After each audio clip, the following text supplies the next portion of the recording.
இன்றைக்கி பருப்பு போலி பார்க்கலாம். பருப்பு போலிக்கு நான் கடலப்பருப்பு 100 கிராம் கடலப்பருப்பு கழுவி வேக வைக்க போகிறேன். குக்கரில் போட்டு இப்போ வேக வச்சுக்கிறேன். 3 விசில் வந்தால் போதும். நல்லா வெந்திருக்கும். கடலப்பருப்பு ஊறின பருப்பு தான், சீக்கிரம் வெந்துடும். வெந்துருச்சு. இது கொஞ்சம் நேரம் ஆறட்டும். அதுக்குள்ளே நம்ம மாவு பிசைஞ்சிக்கலாம். நான் மைதா மாவு 1/2 கிலோ ரெடி பண்ணி வச்சுருக்கேன். இதில் கொஞ்சமாக மஞ்சத்தூள் போட்டுக்கலாம்.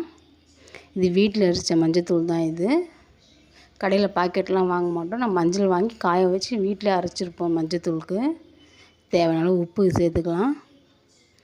இப்போ அடுத்து ஒன்றா போட்டு கிளறி விட்டுக்கலாம். இப்போ நான் கொஞ்சமாக எண்ணெய் இப்போ சேர்த்துக்கிறேன். இதுக்கு போலினா எண்ணெய் தான் நிறையா ஊற்றினா நல்லாயிருக்கும். நான் திட்டமாக தான் எண்ணெய் சேர்த்துருக்கேன். இதில் எண்ணெய் ஊற்றி நல்லா பிசைஞ்சிக்கலாம். இப்போ தண்ணி ஊற்றி நல்லா பிசைஞ்சிக்கலாம். கொஞ்சம் தண்ணியாக பிசைஞ்சால் தான் போலிக்கு நல்லாயிருக்கும்.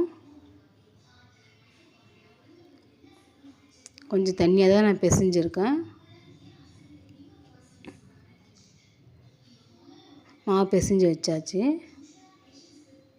இப்போ எண்ணெய் ஊற்றி கொஞ்ச நேரம் 1/2 மணி நேரம் ஊறட்டும். எண்ணெய் நிறைய ஊற்றினா போலி சூப்பராக இருக்கும். நம்ம திட்டமாக தான் ஊற்றிருக்கோம். எண்ணெய் நிறைய வேணாம்னா திட்டமாக தான் எண்ணெய் ஊற்றிருக்கேன் நான்.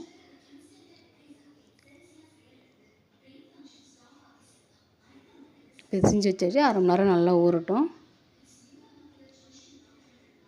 இப்போ கடலப்பருப்பு நல்லா ஆறிடுச்சு. இப்போ மிக்ஸி ஜாரில் அரைச்சிட்டு வந்துடுறேன். இது கூட 3 ஏலக்காய் சேர்த்துக்கிறேன். மிக்ஸி ஜாரில் அரைச்சிட்டேன். இந்த அளவுக்கு அரைச்சாலே போதும்.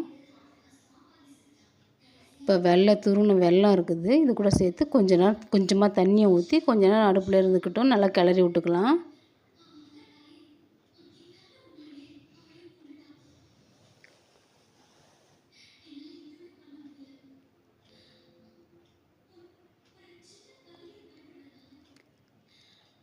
வெல்லம் கரையிற வரையும் இருந்தால் போதும்.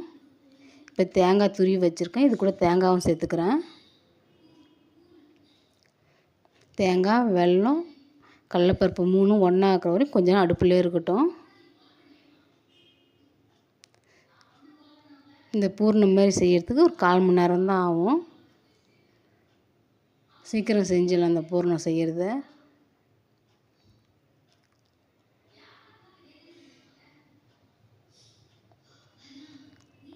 நல்லா ஒன்றாயிடுச்சு.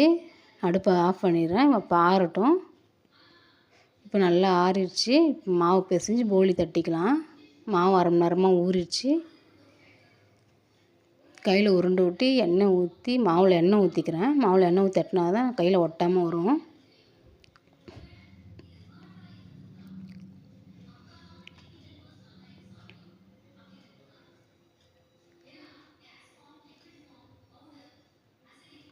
கொஞ்சம் சின்னதாக தட்டி அதுக்கப்புறம் அந்த பூர்ணம் செஞ்சிங்கன்னா பருப்பு பூரணம் இதுக்குள்ளே வச்சுக்கலாம். மைதா மாவு கூட வச்சு அழுத்தி ஒன்றா ஆக்கிக்கலாம்.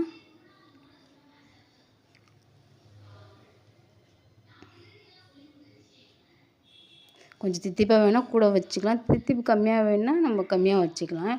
எங்கள் வீட்டில் ஸ்வீட்டை நிறைய சாப்பிடுவாங்க. நான் கூட தான் நிறையா தான் வச்சுருக்கேன் நான். இது மாதிரி ஒன்றாக்கி நம்ம பழப்படி தட்டிக்கலாம். மறுபடியும் எண்ணெய் ஊற்றி திரும்பி தட்டிக்கலாம்.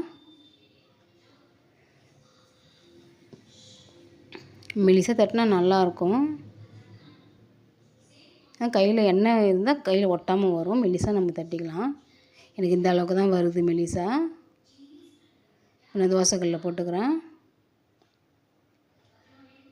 வாழையிலையும் தட்டலாம், கவர்லேயும் தட்டலாம். இப்போ எங்கள் வீட்டில் கவர் தான் இருக்குது. நான் கவரில் தட்டிக்கிறேன்.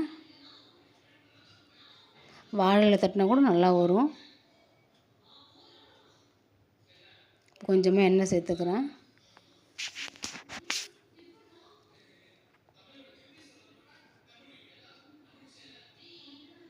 நல்லா வெந்துருச்சு போலி.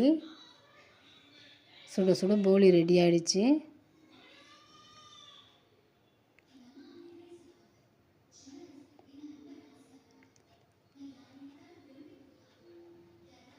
பருப்பு போலி இன்றைக்கி சூப்பராக இருந்துச்சு. Thank you friends.